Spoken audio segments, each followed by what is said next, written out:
Hello and welcome to Lorbeck Luxury Cars. I'm Harry, and on this edition of the Friday Drive we have for you this, our 2020 Mercedes-AMG GLC63-S. Now, as you might have remembered, we presented you this car a couple of weeks ago, just before we came out of lockdown, and now that we're out of lockdown we can get this car on the road and really see what it can do.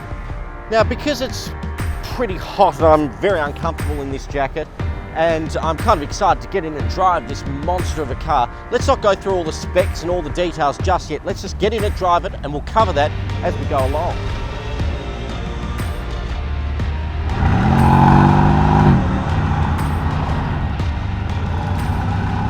So now that we're behind the wheel and getting a bit of a feel for what the GLC63-AMG-S is like, first impressions are, like I sort of mentioned last time we spoke about this car, is that it feels like a GLC. It feels like a regular Mercedes, which is a good thing.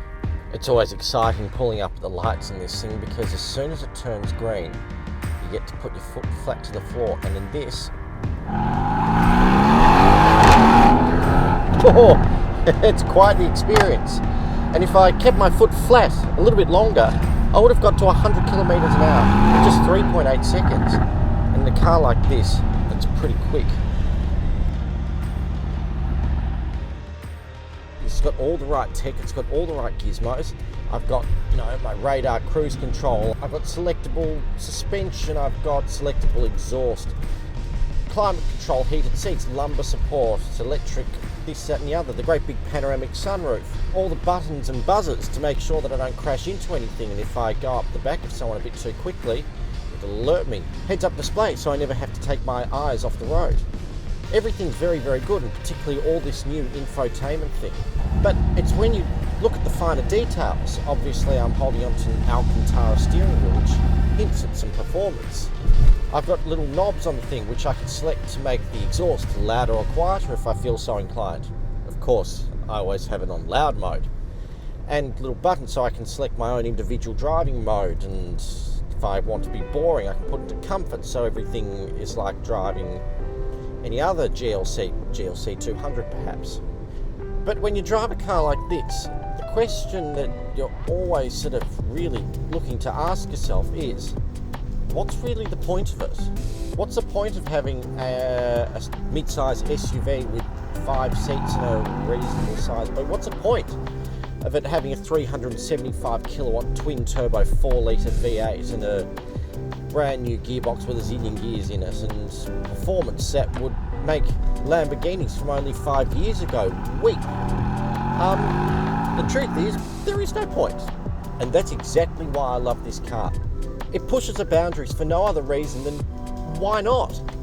If you're going to have a boring old family car, why not spice it up with a bit of a big engine and some black wheels? Particularly this one, which has got the night package and all the other bits and pieces which make it look even more menacing than it would ordinarily. You're never going to get me to say that this is a sensible car, this is a car you should buy with your head.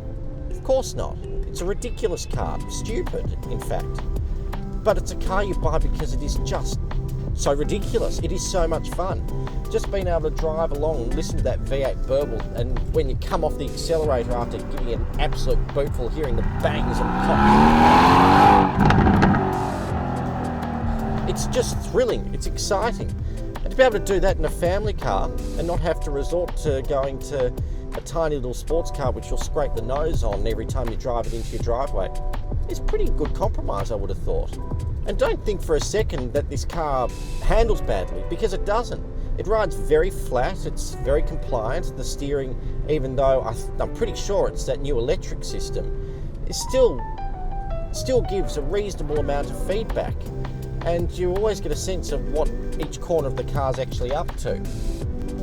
All you have to do to get this car to do anything is simply say, "Hey Mercedes, direct me to Lorbeck Luxury Cars."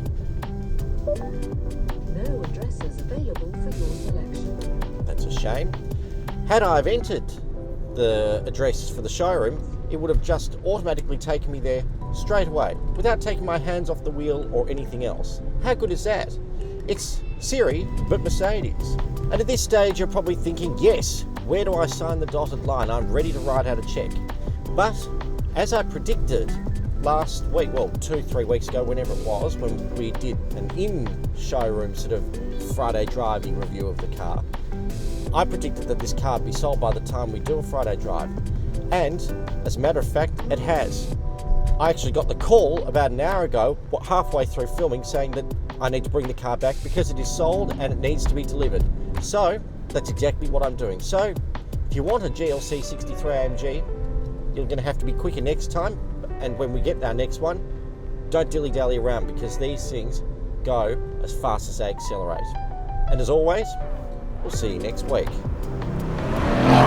Woo!